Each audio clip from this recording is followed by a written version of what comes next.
আধুনিকতার ছোঁয়ায় অগ্রসর আমাদের এই পৃথিবী, তাই প্রত্যেক দিন এই পৃথিবীকে আরও উন্নয়নশীল করতে বর্তমানে মানুষ এক প্রতিযোগিতায় নেমে পড়েছে। তবে কখনো যদি এমন হয় অতি আধুনিকতার ফলে পৃথিবীতে এক বিপর্যয় নেমে এসেছে, যার ফলে পুরো পৃথিবীতে খাবার এবং জলের সংকট দেখা দেয়, সেই সাথে গোটা মহাবিশ্ব যদি ধ্বংসের মুখে চলে যায়, তাহলে কেমন হতে পারে? So hello boys and girls, এটি মূলত একটি সায়েন্স ফিকশন অ্যাকশন মুভি, কসমো বলের কথা বলছিলাম। আর এই মুভিটিতে ভবিষ্যতের পৃথিবীর কথা দেখানো হয়েছে। তো দেরি না করে সরাসরি গল্পে চলে যাওয়া যাক। তো গল্পটি শুরু হয় ফিউচার ওয়ার্ল্ডে, আর সালটা ছিল 2071। যদিও এই সময় পৃথিবী অনেকটা আধুনিক হয়ে গিয়েছিল, কিন্তু বর্তমানে পৃথিবীর অধিকাংশ মানুষ খুব কষ্টে জীবনযাপন করত, কারণ এই সময় পৃথিবীতে পর্যাপ্ত পরিমাণে জল এবং খাবার ছিল না, যার ফলে পৃথিবীতে কোনো রকমে মানুষ তাদের জীবনযাপন করছিল। অর্থাৎ অতিরিক্ত আধুনিকতা মানুষের জীবনে বিপদ ডেকে এনেছিল।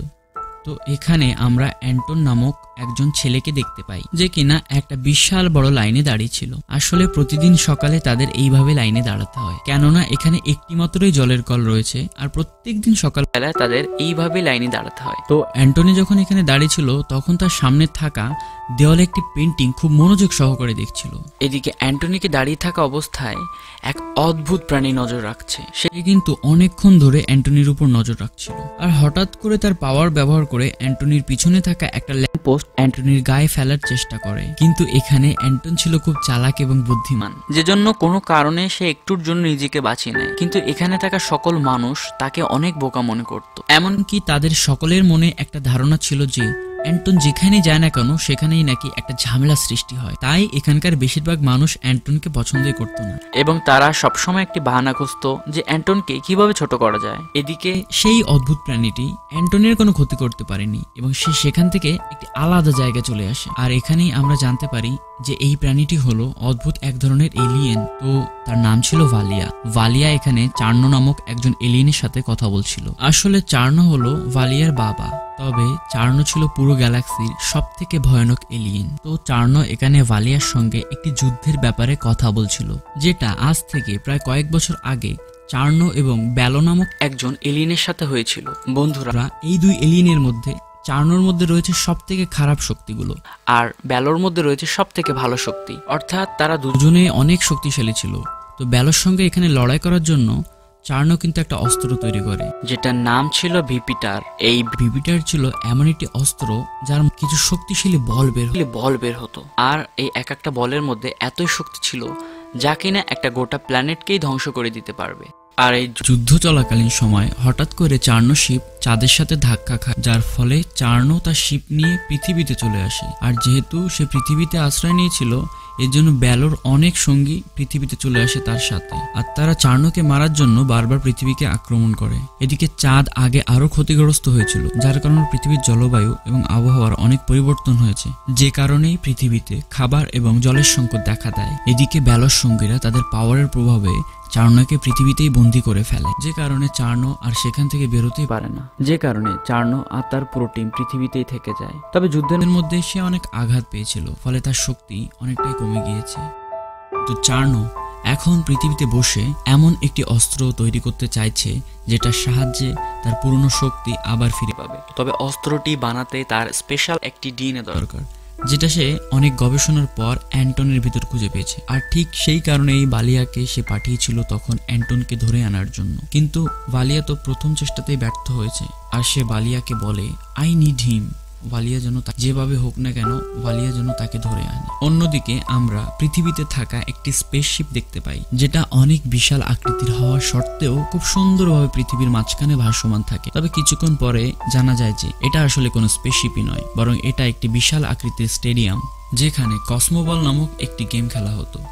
তবে এই গেমটি খেলা হতো মানুষ এবং এলিয়েনদের মধ্যে, কিন্তু গেমটিতে কোনো সাধারণ মানুষ অংশগ্রহণ করতে পারতো না। আসলে পৃথিবী এখন অনেক আধুনিক হয়ে গিয়েছে, তাই বর্তমানে অনেক মানুষ ছিল যাদের মধ্যে স্পেশাল কিছু পাওয়ার ছিল। আর সব থেকে শক্তিশালী পাওয়ার হলো টেলিপ্যাথিক পাওয়ার, যেটার ব্যবহারে মানুষ নিমিষে এক স্থান থেকে অন্য স্থানে চলে যেতে পারে।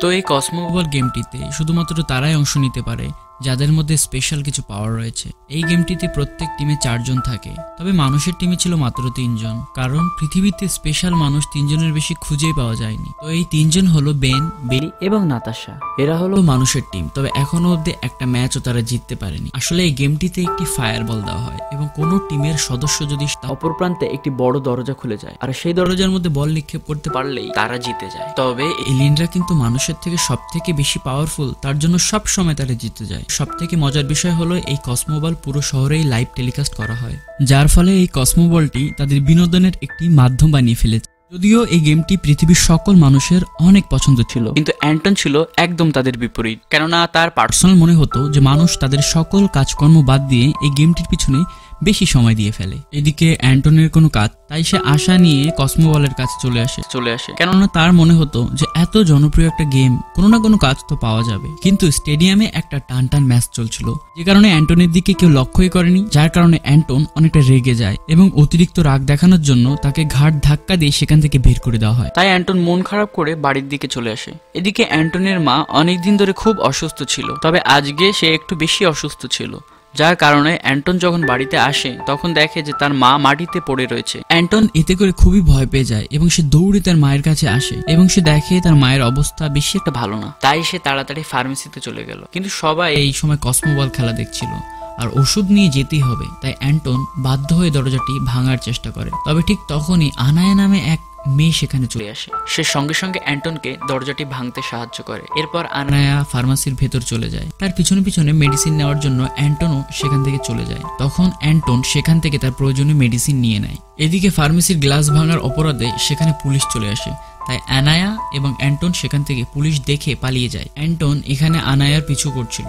যাতে করে পুলিশ তাকে না ধরতে পারে, তবে অ্যানায়ার গতি এতটাই ছিল যে অ্যান্টন তাকে ধরতেই পারছিল না, বরং সে যেহেতু অ্যানায়ার মতো দৌড়াতে পারছিল না তাই পুলিশ তাকে প্রায় ধরেই ফেলছিল। যদিও অ্যান্টন এই গার্ডদের থেকে বাঁচতে পারে, কিন্তু ঠিক তখনই একটা ট্রাকের সাথে ধাক্কা লাগে। তবে এতে কিন্তু অ্যান্টনের কোনো ক্ষতি হয় না, বরং ধাক্কা লাগার সাথে সাথে অ্যান্টন একদম টেলিপোর্ট হয়ে যায়। আর এটাই ছিল অ্যান্টনের ভেতরে থাকা একটা স্পেশাল পাওয়ার। তবে অ্যান্টন কিন্তু এই পাওয়ার সম্পর্কে জানতো না, বরং সে যখন খুব বিপদে পড়ে অথবা কোনো কারণে যদি সে খুব উত্তেজিত হয়ে যায় তখন তার এই পাওয়ার অটোমেটিকলি বাইরে চলে আসে। অন্যদিকে আমরা ব্যালো নামক এক ব্যক্তিকে দেখতে পাই এখানে, আর এই ব্যালোই ছিল সেই হোয়াইট এলিয়েন যার সাথে চার্নোর যুদ্ধ হয়েছিল। আর ব্যালোই চার্নোকে পৃথিবীতে বন্দী করে রেখেছে, তবে এই ব্যালো এখানে মানুষ রূপ ধরে আছে। আসলে এলিয়েনরা ইচ্ছা করলে যে কোনো মানুষের রূপ ধরতে পারে। তাছাড়া সবচেয়ে অবাক করার বিষয় হচ্ছে এই ব্যালোই ছিল মানুষের টিমের লিডার, ব্যালোই তাদের সবকিছু পরিচালনা করে। এদিকে সে প্রায় কয়েক বছর তার ল্যাবে বসে চাঁদকে ঠিক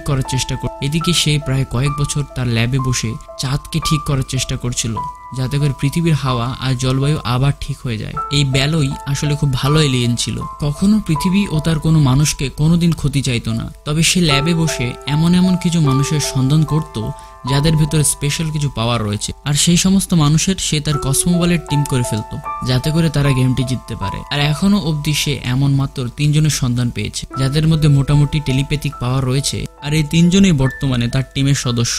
ব্যালো যখন তার ল্যাবে বসেছিল তখন তার কাছে একটা নোটিফিকেশন আসে, যেটার মধ্যে সে বুঝে নেয় যে এই মাত্রই কেউ টেলিপ্যাথিক পাওয়ার ব্যবহার করেছে, আর সেই মানুষটি হলো অ্যান্টন। অ্যান্টন যখন টেলিপোর্ট হয়ে সেই জায়গায় দাঁড়িয়েছিল তখন আনায়া অ্যান্টনকে টেনে নিয়ে যায় এবং একটা গর্তের মধ্যে নিয়ে যায়। আসলে ওটাই ছিল তার বাড়ি। এখানে অ্যান্টন জিজ্ঞেস করে আনায়াকে যে তুমি আমাকে কেন সাহায্য করেছো। আনায়া বলে তুমি বিপদে পড়েছিলে দেখে আমি তোমাকে সাহায্য করেছি, পুলিশরা হয়তো তোমাকে পিছু করছিল, এই কারণে আমি আমার বাড়িতে নিয়ে এসেছি তোমাকে, কিছুক্ষণ পরে তুমি চলে যেতে পারবে। তো অ্যান্টন এখানে অ্যানায়াকে অনেক ধন্যবাদ জানায়। এদিকে দুষ্টুমির ছলে অ্যান্টনের মাথায় অ্যানায়া হাত দেয় এবং কিছু চুল ছিঁড়ে নেয়। আসলে এই ছিল চার্নোর কন্যা ভালিয়া, আর সে ছদ্মবেশে অ্যান্টনের কাছে এসেছে যাতে করে সে চালাকি করে অ্যান্টনের ডিএনএ সংগ্রহ করতে পারে, কারণ তার বাবার তো অ্যান্টনের ডিএনএরই প্রয়োজন। তাই ভালিয়া তখন অ্যান্টনের চুল নিয়ে ভালিয়া তার বাবার কাছে চলে যায় যাতে করে সে অ্যান্টনের ডিএনএ এক্সট্রাক্ট করে তার থেকে শক্তিশালী অস্ত্র তৈরি করতে পারে। চার্নো যখন এখানে তার ডিএনএ বের করে তখন খুব সামান্য পরিমাণে ডিএনএ বের হয়েছিল, যেটা চার্নোর কোনো কাজেই আসবে না, অর্থাৎ ভালিয়ার এবারের প্ল্যানও ব্যর্থ হয়েছে। ওদিকে আমরা অ্যান্টনকে দেখতে পাই যে কিনা তার বাড়িতে ফিরে এসেছে, তবে সে বাড়িতে এসে দেখে যে তার সাথে দেখা করতে বেশ কিছু মানুষও এসেছে। এরা ছিল সবাই কসমো বল গেমের মানুষের সদস্য। তাদের সাথে এখানে তাদের লিডার ব্যালো এসেছিল, আসলে ব্যালো এবং তাদের পুরো টিমই চায় যে অ্যান্টন যাতে তাদের টিমে জয়েন করে, কারণ এতে করে তারা 4 জন সদস্য হবে এবং অ্যান্টনের সাহায্যে তারা এই গেম জিততে পারবে, কারণ তারা অ্যান্টনের টেলিপ্যাথিক পাওয়ার সম্পর্কে জানতে পেরেছে। তবে অ্যান্টন তাদের সাথে কিছুতেই জয়েন হতে চাইছিল না, কারণ একেই তার কসমোবল গেম একদমই পছন্দ না, তার উপর তাকে অসুস্থ মায়ের দেখাশোনা করতে হয়, তাই সে তার মাকে ছেড়ে কোথাও যাবে না। তখন নাতাশা নামের একটি মেয়ে অ্যান্টনের মায়ের পাশে আসে। এরপর সে তার পাওয়ারের সাহায্যে চেক করে, কিন্তু তার বদলে তাকে কসমোবলে জয়েন করছে অতি সহজে ঠিক করে দিতে পারবে, কিন্তু তার বদলে তাকে কসমোবলে জয়েন করতে হবে। আর অ্যান্টনের কাছে সবথেকে মূল্যবান জিনিস হলো তার মা, তাই সে তাদের কথায় মেনে নেয় এবং কসমোবলে জয়েন হয়ে যায়, কারণ এটা ছিল তার কাছে একটা মোক্ষম সুযোগ, যেটা সাহায্যে সে তার মাকে সুস্থ করে তুলবে। অর্থাৎ অ্যান্টন এখন ব্যালোর টিমের একজন সদস্য এবং ব্যালো এবং তাদের পুরো টিম সবাইকে নিয়ে স্টেডিয়ামে চলে আসে। আর তারা অ্যান্টনকে সেই স্টেডিয়াম ঘুরিয়ে দেখায় এবং কিছুক্ষণ পর তারা অ্যান্টনকে নিয়ে একটা ল্যাবে আসে। এখানে অ্যান্টনের একটু ব্লাড ব্যবহার করে তার জন্য নাতাশা একটি রোবট তৈরি করে দেয়।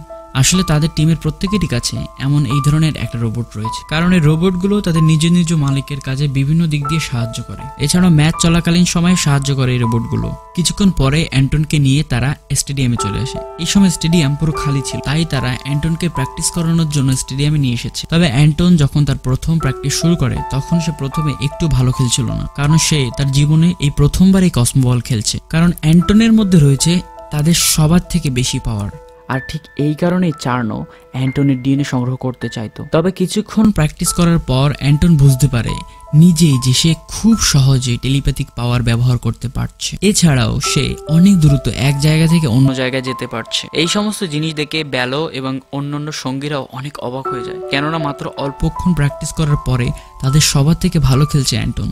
এর কিছুক্ষণ পরে তাদের টিমের লিডার ব্যালো তাদের টিম কমিউনিটির সঙ্গে কথা বলছিল এবং অ্যান্টনের মায়ের ব্যাপারেও বলছিল যে তাকে কিভাবে ঠিক করা যায়, কেননা তাকে না ঠিক করলে অ্যান্টন তো তাদের সঙ্গে খেলবে না।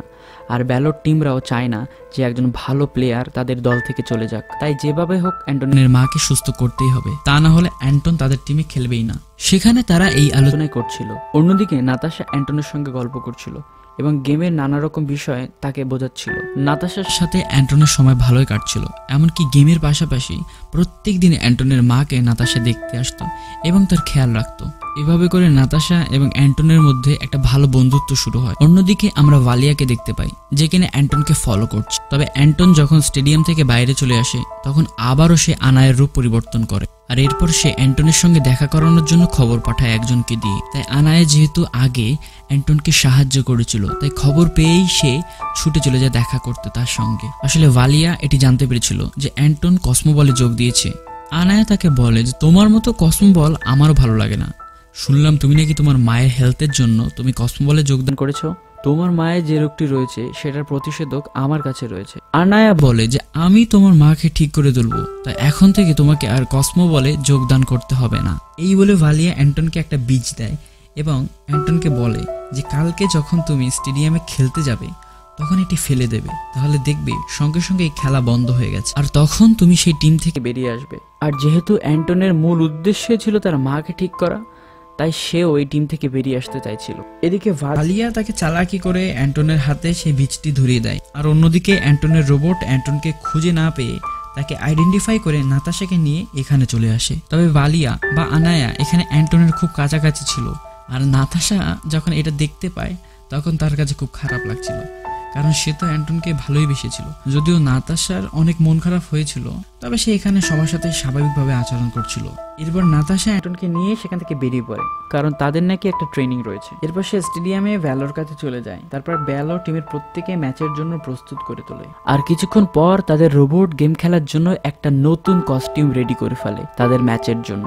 এরপর তারা সবাই মিলে ম্যাচের জন্য প্রস্তুত হয়ে যায়। তবে প্রস্তুত হওয়ার পর ভালিয়ার দেওয়া সেই বীজটি সে সেই স্পেসের ভিতরে ফেলে দেয়, এতে করে সমস্ত স্পেসশিপ ধ্বংস হয়ে যায়। এর কিছুক্ষণ পর ম্যাচ স্টার্ট হয় এবং সমস্ত প্লেয়াররা খেলার জন্য নেমে পড়ে, কিন্তু হঠাৎ করে ভ্যালো সেখানে চলে আসে এবং অ্যান্টনকে সে তার সাথে যাওয়ার জন্য বলে।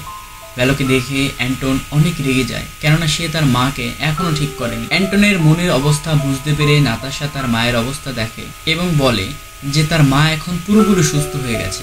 এতে অ্যান্টন অনেক খুশি হয় এবং সে ভ্যালোর সাথে যেতে রাজি হয়ে যায়। কিছু দূর যেতে যেতে ভ্যালো অ্যান্টনকে বলে যে এটা আসলে কোনো গেম না, এটা আসলে একটা ওয়ার, এবং এর কারণে আগে অনেক মানুষ মরে গেছে। আসলে চার্নো এই ফিচার্সগুলোকে নিজে থেকে জেনারেট করে, আর এগুলো আমাদেরকে এই গেমের সাহায্যে আটকাতে হয়, এবং পৃথিবীর মানুষ এগুলো দেখে একটা গেম মনে করে। আর আমরা যদি এগুলো না আটকাই তাহলে পৃথিবী সহ অনেক মানুষের অনেক বড় ক্ষতি হয়ে যাবে। আর এ ব্যাপারে আসল সত্য কেউই জানে না। আর সকল পাওয়ারের ব্যাপারেও অ্যান্টনকে ভ্যালি বলে, এবং এগুলো জেনে অ্যান্টন অনেক অবাক হয়ে যায় আর ভয়ও পায়, কেননা এর মধ্যে সে ভালিয়ার দেওয়া বীজটি স্টেডিয়ামে ফেলে দিয়েছিল, আর স্টেডিয়াম এদিকে দুর্বল হতে দেখা যায়। এর মধ্যে ভ্যালো বুঝতে পারে যে স্টেডিয়াম নষ্ট হয়ে যাচ্ছে, কেউ একজন স্পেসের ভিতরে পয়জন ফেলে দিয়েছে, আর কিছুক্ষণের ভিতরে পুরো স্টেডিয়াম ভেঙে যাবে। এই কারণে সকল লোককে একে একে বাইরে নিয়ে যাওয়া হচ্ছে এবং স্টেডিয়ামও বন্ধ করে দেওয়া হচ্ছে। আর তাই জন্য চার্নোর ফেলে দেওয়া সেই অস্ত্রগুলো তাদের দিকে আসতে থাকে, এবং অ্যান্টন একাই অনেকগুলো বল বা চার্নোর ফেলে দেওয়া অস্ত্র আটকে ফেলে। এটা দেখে সবাই অনেক খুশি হয় এবং তাকে সবাই অনেক তারিফ করে। কিন্তু সেই ফাঁকে অ্যান্টন সেখান থেকে পালিয়ে যায় এবং ভালিয়া বা আনিয়ার সঙ্গে দেখা করে, এবং ভালিয়ার সাথে সাথে একটা পয়জন দিয়ে তাকে স্ট্যাচুতে পরিবর্তন করে, আর সে তার আসল রূপে ফিরে আসে। আর ভালিয়া বা আনিয়া অ্যান্টনকে বলে যে ছোটবেলা থেকে তার যে বিপদগুলো হয়েছে বা এসেছে সব কিছুই ভালিয়ার তৈরি করা। এর জন্য অ্যান্টন বারবার বিপদে পড়েছে এবং প্রত্যেকবারই সে কোনো না কোনোভাবে বেঁচে ফিরেছে। এসব কথা বলার পর আনিয়া অ্যান্টনের মাথার ভিতরে একটা ড্রিল ঢুকিয়ে দেয় এবং তার মাথা থেকে অনেক রক্ত নিয়ে নেয়। এরপরে সে চার্নোর কাছে আসে এবং সে অ্যান্টনের রক্ত দিয়ে দেয়, আর এদিকে অ্যান্টনের রোবট এসে রক্ত দিয়ে তাকে বাঁচিয়ে নেয়, কিন্তু তার রোবট তার বদলে অজ্ঞান হয়ে যায়। এর মধ্যে নাতাশা এবং ভ্যালো এখানে চলে আসে, ফলে তারা জানতে পেরে যায় যে স্পেসের মধ্যে যে বিষ অ্যান্টনি নিয়ে এসেছিল। এদিকে চার্নো অ্যান্টনের রক্তের সাহায্যে একটা বড় মনস্টার তৈরি করে এবং সেটিকে সে তার নিজের কন্ট্রোলে নিয়ে আসে। আর এরপর সে ভ্যালোর সাথে যোগাযোগ করে এবং সে ভ্যালোকে বলে যে তাকে আর আটকে কোনো লাভ নেই, কেননা সে এখন পুরো দুনিয়ায় রাজ করতে চায়, তাকে কেউ আটকাতে পারবে না। এবং সে ভ্যালোকে তাকে তার সাথে যোগ দিতে বলে, তাহলে সে তাকে আর মারবে না, কেননা ভ্যালোই তো বানিয়েছিল তাকে। কিন্তু সে তার কথা শুনিনি এবং সে তার সাথে লড়াই করবে বলে জানিয়ে দেয়। এরপর সমস্ত সুপার হিরোদের ডাকে ভ্যালো, আর তাদের যুদ্ধের জন্য প্রস্তুত করে। পরে সে নাতাশাকে সঙ্গে নিয়ে স্পেসে চলে যায় আর কসমোবল নিয়ে যা আছে সব সত্যি কথা বলে দেয়, যে এটা কোনো একটা গেম না, এটা আসলে একটা যুদ্ধ। এদিকে অ্যান্টনও তার রোবট ঠিক করে নেয় এবং অ্যান্টন ভ্যালোকে জিজ্ঞেস করে যে চার্নো কেন তাকে নিজের ক্রিয়েচার বলেছিল। তখন ভ্যালো বলে যে হ্যাঁ, এটা সত্য যে চার্নোকে ভ্যালো বানিয়েছিল, কিন্তু তাদের কাজে ব্যবহার করার জন্য। তাই সে চার্নোর মধ্যে ফিলিংস অ্যাড করে দিয়েছিল, তাই চার্নো আস্তে আস্তে অনেক খতরনাক হয়ে গিয়েছিল। এরপর ভ্যালো এবং নাতাশা টেলিপোর্ট হয়ে চার্নোর কাছে চলে আসে এবং তাকে বাধা দেওয়ার চেষ্টা করে, তাই এদের মধ্যে এখন লড়াই শুরু হয়ে গেছে। ভ্যালো ও তার আসল রূপে চলে আসে। এদিকে ভ্যালো ও চার্নো, ওদিকে নাতাশা ও এলিয়েন গার্ল বা ভালিয়া লড়াই করতে শুরু করে দেয়। তাদের মধ্যে অনেক লড়াই হতে থাকে, কিন্তু কিছুক্ষণ পর চার্নো ভ্যালোকে মেরে দেয়। আর এই সময় অ্যান্টনো টেলিপোর্ট হয়ে সেখানে চলে আসে। সে এলিয়েন গার্লকে অর্থাৎ ভালিয়াকে মেরে দেওয়ার জন্য ভয় দেখায়, কিন্তু এতে চার্নো একটুকু ভয় পায় না, বরং সে নিজে তার মেয়েকে মেরে ফেলে। এতে করে আনিয়া বা ভালিয়া অনেক রেগে যায়, আর ভালিয়া মনস্টারের ব্যাপারে সবকিছু বলে দেয়। সে বলে যে মনস্টারটা তোমার রক্ত দিয়ে বানানো হয়েছে, তাই তুমি চেষ্টা করো মনস্টারকে নিজের কন্ট্রোলে নিয়ে আসতে পারো। এটা শুনে অ্যান্টন টেলিপোর্ট হয়ে মনস্টারের মাইন্ডে চলে যায় আর মনস্টারকে নিজের কন্ট্রোলে আনার চেষ্টা করে, আর ফাইনালি এটা করতে অ্যান্টন সক্ষম হয়। ফলে মনস্টারটি একটা ছোট্ট আকারের এলিয়েনে পরিণত হয়। এদিকে চার্নোর স্পেসশিপও অ্যান্টনের কাছে চলে আসে এবং চার্নোকে অ্যান্টন বন্দি বানিয়ে ফেলে, আর নাতাশা এক প্রকার চার্নোকে মেরেই ফেলে পরবর্তীতে। আর পৃথিবীর দিকে চার্নোর সকল অস্ত্র ধেয়ে আসা সবকিছু থেমে যায়, আর আগের মতো সবকিছু ঠিক হয়ে আসতে থাকে।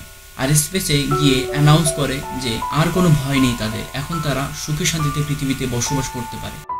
অন্যদিকে আবার অ্যান্টন তার ক্রিয়েচারের সাথে তার এবং তার ক্রিয়েচারের সব পাওয়ার ব্যবহার করে চাঁদকে সম্পূর্ণভাবে ঠিক করে ফেলে, এতে করে পৃথিবী যেন আবার নতুন করে প্রাণ ফিরে পায়। কিছুদিন পর আমরা দেখতে পাই যে অ্যান্টন এবং নাতাশা একে অপরকে ভীষণ ভালো, তবে তার মা কিন্তু এখন আর সুস্থ ছিল না। এমনকি অ্যান্টন এবং নাতাশা সেই স্পেসশিপে থেকে সম্পূর্ণ পৃথিবীর দেখা, যাতে করে শহরের কোনো মানুষের কখনো কোনো কষ্ট না হয়। এভাবেই তারা সবাই মিলে নতুন একটি পৃথিবী গড়ে তোলে।